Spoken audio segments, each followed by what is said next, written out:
इसे हम हिंदी भाषा में जन्मदिन का निमंत्रण बोलते हैं और इसे इंग्लिश में बर्थडे इनविटेशन बोलते हैं। इसे हम हिंदी भाषा में जन्मदिन की सजावट बोलते हैं और इसे इंग्लिश में बर्थडे डेकोरेशन बोलते हैं। इसे हम हिंदी भाषा में टोपी बोलते हैं और इसे इंग्लिश में पार्टी हैट बोलते हैं। इसे हम हिंदी भाषा में पार्टी का मुखौटा बोलते हैं और इसे इंग्लिश में पार्टी मास्क बोलते हैं। इसे हम हिंदी भाषा में जोकर या मस्खरा बोलते हैं और इसे इंग्लिश में क्लाउन बोलते हैं। इसे हम हिंदी भाषा में जन्मदिन या जन्म दिवस बोलते हैं और इसे इंग्लिश में बर्थडे बोलते हैं। इसे हम हिंदी भाषा में जन्मदिन की पार्टी बोलते हैं और इसे इंग्लिश में बर्थडे पार्टी बोलते हैं। इसे हम हिंदी भाषा में जन्मदिन का केक बोलते हैं और इसे इंग्लिश में बर्थडे केक बोलते हैं। इसे हम हिंदी भाषा में जन्मदिन कार्ड बोलते हैं और इसे इंग्लिश में बर्थडे कार्ड बोलते हैं। इसे हम हिंदी भाषा में मोमबत्ती बोलते हैं और इसे इंग्लिश में कैंडल बोलते हैं। इसे हम हिंदी भाषा में मोमबत्ती जलाना बोलते हैं और इसे इंग्लिश में लाइट बोलते हैं। जैसे मोमबत्ती जला दो, लाइट द कैंडल। इसे हम हिंदी भाषा में मोमबत्ती बुझाना बोलते हैं और इसे इंग्लिश में ब्लो आउट बोलते हैं। जैसे मोमबत्ती बुझा दो, ब्लो आउट द कैंडल। इसे हम हिंदी भाषा में गुब्बारा बोलते हैं और इसे इंग्लिश में बैलून बोलते हैं। इसे हम हिंदी भाषा में गुब्बारा फुलाना बोलते हैं और इसे इंग्लिश में ब्लो अप या इन्फ्लेट बोलते हैं। जैसे सारे गुब्बारे फुला दो, blow up all the balloons. इसे हम हिंदी भाषा में गुब्बारा फोड़ना बोलते हैं और इसे इंग्लिश में पॉप बोलते हैं। जैसे मैंने सारे गुब्बारे फोड़ दिए, आई पॉप्ड ऑल द बैलून्स। इसे हम हिंदी भाषा में केक काटना बोलते हैं और इसे इंग्लिश में कट बोलते हैं।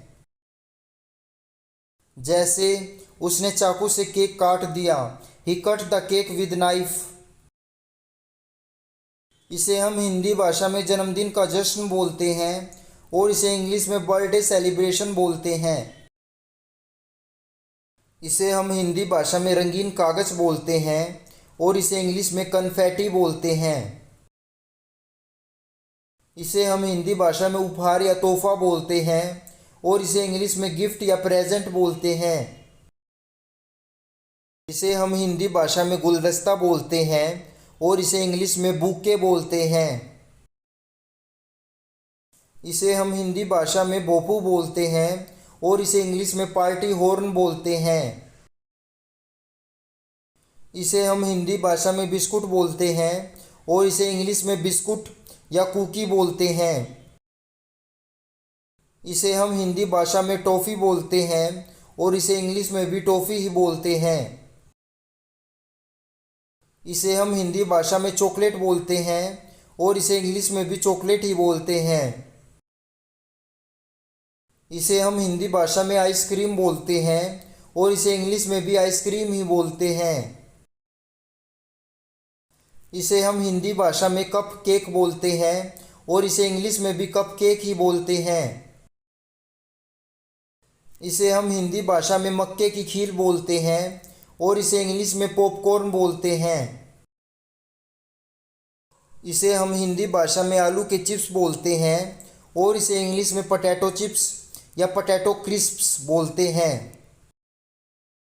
इसे हम हिंदी भाषा में पटाखा बोलते हैं, यानी कि रंग बिरंगे कागज़ की पट्टी, और इसे इंग्लिश में स्ट्रीमर बोलते हैं। इसे हम हिंदी भाषा में पटाखा बोलते हैं और इसे इंग्लिश में पार्टी बैनर बोलते हैं।